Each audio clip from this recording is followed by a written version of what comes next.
Hello, ഇപ്പോൾ എല്ലായിടത്തും ചക്ക കിട്ടുന്ന ടൈമല്ലേ, ചക്കയുടെ സീസണാണ്. അപ്പം നമ്മുടെ വീട്ടിലും നല്ല പഴുത്ത ചക്കപ്പഴം കിട്ടി. ഇപ്പോൾ സിസ്റ്റർ പെട്ടെന്ന് ഉണ്ടാക്കിയൊരു ചക്കപ്പഴ പായസത്തിൻ്റെ റെസിപ്പി ആണോ നിങ്ങളായിട്ട് ഷെയർ ചെയ്യുന്നത്. അപ്പം ആദ്യം തന്നെ ചക്കപ്പഴം എടുത്തിട്ട് മിക്സിയിലിട്ട് നല്ലോണം അടിച്ചെടുത്തിട്ട് പേസ്റ്റ് രൂപത്തിലാക്കിയിട്ട് അതിൽ ഏലക്കയും പഞ്ചസാര ആഡ് ചെയ്ത് കൊടുത്തു. വേറൊരു പാത്രത്തിൽ ശർക്കര മെൽറ്റ് ചെയ്യാൻ വെച്ചിട്ടുണ്ട്. പിന്നെ അതേ ഒരു ചെമ്പെടുത്തിട്ട് അതിൽ നെയ്യ് ഒഴിച്ചിട്ട് ഈ ചക്കയുടെ പേസ്റ്റും ഏലക്കയും പഞ്ചസാരയും കൂടി അതിൽ ആഡ് ചെയ്ത് നല്ലോണം മിക്സ് ചെയ്ത് കൊടുത്തിട്ട് ഒരു സ്ട്രെയിനർ എടുത്തിട്ട് അതിൽ നമ്മൾ മെൽറ്റായ ശർക്കര ഒഴിച്ചു കൊടുക്കുകയാണ്. വീട്ടിലെല്ലാവർക്കും മധുരം ഇഷ്ടമായതിനെ കൊണ്ട് കുറച്ച് കൂടുതൽ ശർക്കര ആഡ് ചെയ്തിട്ടുണ്ട്. നിങ്ങളുടെ ഇഷ്ടത്തിനനുസരിച്ച് ആഡ് ചെയ്താൽ മതി കേട്ടോ. അത് കഴിഞ്ഞ് ചവ്വരി ആഡ് ചെയ്ത് കൊടുക്കുന്നുണ്ട്. അതും നിങ്ങളുടെ ഇഷ്ടത്തിന് മതി. വേണ്ടെങ്കിൽ നിങ്ങൾക്കത് അവോയ്ഡ് ചെയ്യാം. രണ്ടാം പാലാണ് ആദ്യം ഒഴിക്കുന്നത്. അതൊന്ന് മിക്സ് ചെയ്ത്, ഇതെല്ലാം മീഡിയം ഫ്ലെയിമിൽ ഇട്ടിട്ടാണ് ചെയ്യുന്നത്.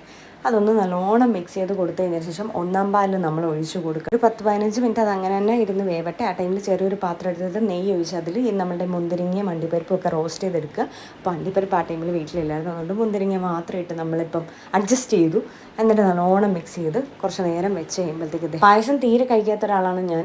എനിക്ക് വരെ ഇത് ഇഷ്ടമായി, എല്ലാവർക്കും വീട്ടിൽ ഇഷ്ടമായി. സോ നിങ്ങളൊന്ന് ട്രൈ ചെയ്ത് നോക്കുക. വളരെ സിമ്പിളല്ലേ. ഈ ഒരു ചക്ക സീസണിൽ നിങ്ങൾക്ക് എന്തായാലും ട്രൈ ചെയ്യാൻ പറ്റും. സോ